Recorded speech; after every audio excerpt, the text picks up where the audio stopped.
munaasabadan lagu qabtay xarunta dugsiga farsamada gacanta ee ku yaala magaalada Boosaaso ayaa waxaa lagu wareejiyay dhismayaal ka kooban 5 guri oo ay wax ku baran doonaan dhalinyarada Soomaaliyeed isugu jira barakacyaasha ku dhaqan Boosaaso iyo dadka deegaanka waxaana dhalinyarada lagu baraa dugsiga farsamada gacanta farsamooyin isugu jira makaanikada, kombiyuutarka, harqaanka, dharkariska, habka loo kalluumaysto iyo farsamooyin kale oo la xiriira shaqooyinka nolol maalmeedkooda ay ku soo saartaan.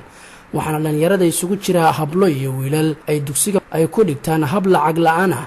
haddaba munaasabadaasi maanta ayaa waxaa madasha ka hadlay mas-uuliyiin ka tirsan dugsiga farsamada gacanta waxaana ka mid ahaa mas-uuliyiintaasi Maxamed Jaamac Ismaan oo ah madaxa mashaariicda dugsigaasi farsamada gacanta. duwan waalidiinta gudiyada xaafadaha iyo dhammaan inta isu soo xilqaantay inay ka qaybgasho xafladda. runtii xafladda tani waa xaflad aad u qiimo badan looguna talagalay guryaha loo dhisay macadka farsamada gacanta kuwaas oo ah qaybta ugu muhiimsan ee macadku faa'iiday ama dadku faa'iideen ama shaqadooda ay intaasi kadib ayaa waxaa ka hadlay madashaasi madaxa hay'adda UN Habitat Mr. Chawain waxaana uu ka hadlay dhismayaashan ay u dhistay hay'adda u qaabilsan qaramada midoobay dib u dejinta.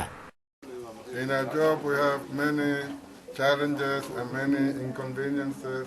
Sometimes we struggle a lot, but when we come to a ceremony like this and see all these faces, we think that it is worth all the effort. markii aan fulinaynay waxyaabo badan oo caqabada ayaana waajahay laakiin hadda markaan aragno wajiyadan badan oo tababartayaashii macadka ah waxaan ku faraxsanahay oo ay u egtahay markaa inaan ku guuleysanay hawsheeda. gabagabadii munaasabadaasi ayaa waxaa soo afmeeray maamulaha guud ee macadka farsamada gacanta Jaamac Ismaan Shibiin waxaana uu ka waramayaa waqtigii la aasaasay macadkaasi iyo marxaladihii uu soo maray macadkaasi asagoona sidoo kale u mahad celiyay hay'adda dhismahan u dhistay macadka farsamada gacanta.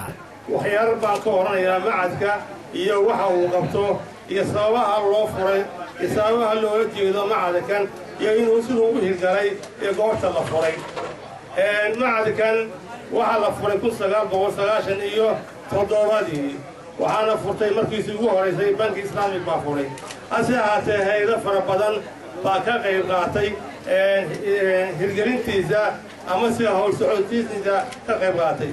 waxaan rajaynaynaa macadkan inuu noqdo macad ka hirgalay Boosaaso iyo Puntland oo dhan ardada ka soo baxdaana ay higsadaan inay noqdaan kuwii noqon lahaa ku taami lahaa xirfadda ay barteen inay noqdaan kuwa intifaaca oo berito ka maalin meel kasta ay tagaanin noqon doona kuwa ku liibaan.